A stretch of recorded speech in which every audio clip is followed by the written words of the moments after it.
the-tea-swigging-pirate-jones, Part 2. Captain Jones stroked his moustache and gave a big sniff, and started to climb that terrible cliff. Hector looked at the others, then started to climb, before the thought of falling could enter his mind.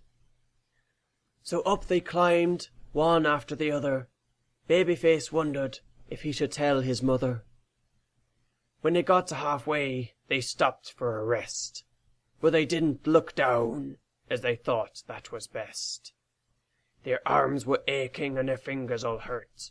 They had rips in their trousers and tears in their shirts. Their clothes were all filthy and they were starting to smell, but that's normal for pirates, so I guess all was well.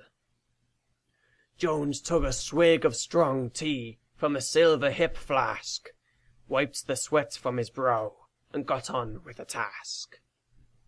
They arrived at the top after what felt like forever. The captain hoped this would be a fruitful endeavour.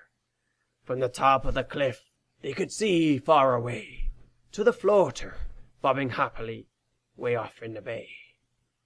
Behind them a big drop, and beyond that the sea. Ahead the dark wood. It was time for some tea. They lit a small fire, and Walt made the brews.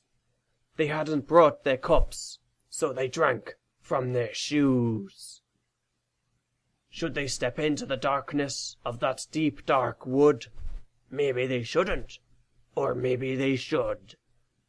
They didn't know what monsters or beasts lay ahead, or if they'd come out alive, or stay in there dead.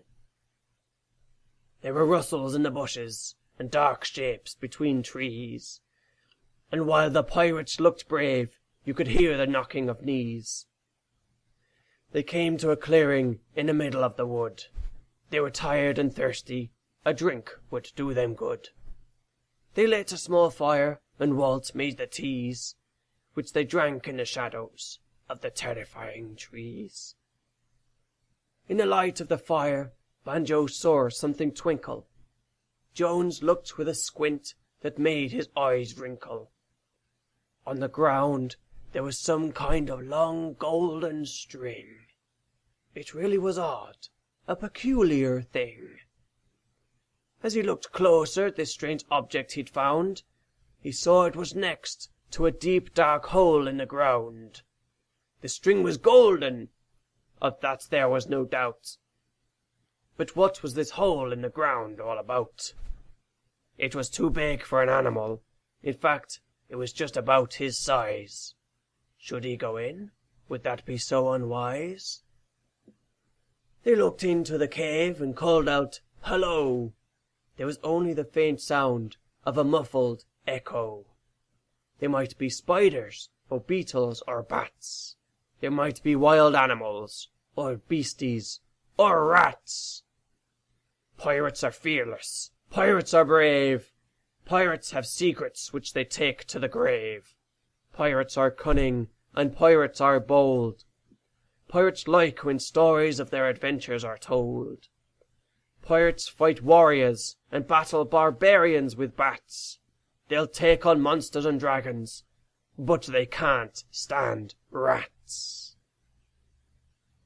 They were treasure-hunting pirates, so there was only one thing to do. Jones put down his tea and spoke to the crew. "We've come to find treasure, and if any is near, there's a blooming good chance that it's hidden in here." And so in they climbed, this brave pirate crew, with just the sound of tea squelching in somebody's shoe.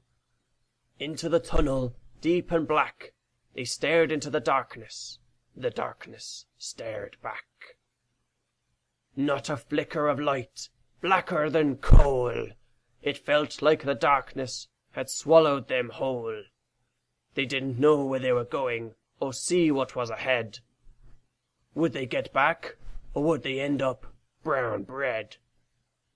Darker and dark, blacker than night, down an uneven tunnel which veered left and right. Through twists and turns as the tunnel wound around, deeper and darker, further into the ground. The tunnel opened into a cavernous hall, with a thin shaft of light that fell on them all. What to do now? This would take some real thinking, and while I decided, it was time for some drinking.